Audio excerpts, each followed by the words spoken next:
সারা বাংলাদেশের মানুষের ভালোবাসা আমাকে আসার সুযোগ তৈরি করে দিয়েছে। প্রথমে যে জিনিসটা মনে রাখতে হবে, এখনো কিন্তু গাজা মুক্ত হয়নি।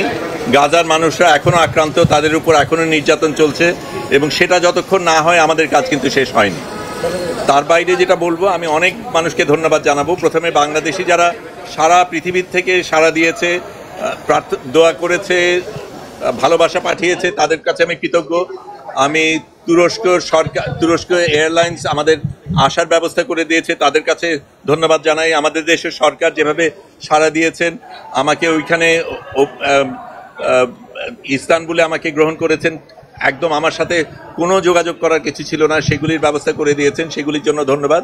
কিন্তু আবারও আমি বলবো যে আমাদের আসল সংগ্রাম বাকি আছে। যতক্ষণ ফিলিস্তিন মুক্ত না হবে ততক্ষণ আমাদের সংগ্রাম চলতে হবে। আমি যেতে পেরেছি, অনেকে যেতে পারিনি, অনেকে আমার সাথে যোগাযোগ করেছিল, তারা যেতে চেয়েছে।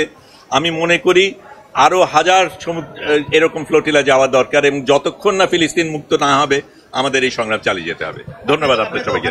কঠিন তো অনেকগুলি জিনিস, এটা ঠিক আমাদের উপর নির্যাতন গেছে, কঠিন সময় গেছে, কিন্তু গাজাবাসীদের উপর যা হয় তার তুলনায় আমাদেরটা কিচ্ছু না। যেই জিনিসগুলি হয়েছে সেটা প্রথমে আমাদের একেবারে শুরু থেকেই যেই জিনিসগুলি ছিল, একেবারে প্রস্তুতির দিক থেকে অনেকগুলি সতর্কতার ব্যাপার ছিল, নিরাপত্তার ব্যাপার ছিল, অনেক কিছু আপনারা জানতে চেয়েছেন, আপনাদের জানানো যায়নি নিরাপত্তার কারণে, কিন্তু আমাদের একটা স্ট্র্যাটেজিক্যালি চলতে হয়েছে। আমি প্রথমে এই ফ্লোটিলায় যাওয়ার সুযোগ পাই 24 তারিখে সম্ভবত সেপ্টেম্বরে, তখন আমি নিউ ইয়র্কে।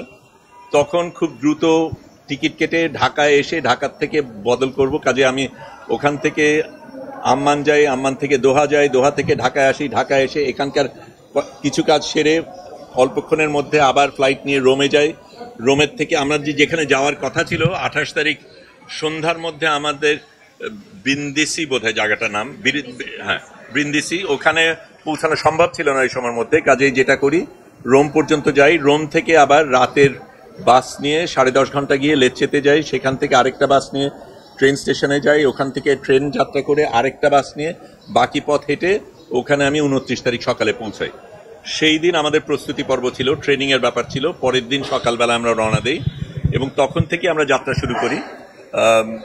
তারপরে আমাদের আগে ছোট 8টা ফ্লোটিলা রওনা দিয়েছিল, তারপরে আমরা রওনা দিই। এটা ছিল সবচাইতে বড় ফ্লোটিলা পুরো সবকিছুর মধ্যে, অনেক বড় অন্যদের থেকে। এবং আমাদের প্রধান এর মধ্যে আরোহী ছিল সংবাদকর্মীরা এবং স্বাস্থ্যকর্মীরা, এবং আমাদের ইচ্ছা করেই সেটা করা হয়েছিল, কারণ এই কর্মীদের উপরে সবচেয়ে বেশি আক্রোশ ছিল ইসরায়েলে, এবং সবচেয়ে বেশি হত্যা করা হয়েছে এই সংবাদকর্মী এবং স্বাস্থ্যকর্মীদের।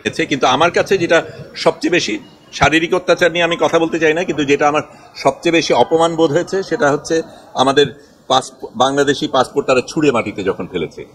এইটা আমাকে ভীষণভাবে আক্রান্ত করেছে, এবং এই অপমান বোধের এটার জন্য আমাদের বিচার আদায় করে নিতে হবে, এবং কোনো দেশ আমাদের সাথে এইভাবে আচরণ করে পার পেয়ে যাবে সেটা যাতে না হয় আমাদের দেখতে হবে।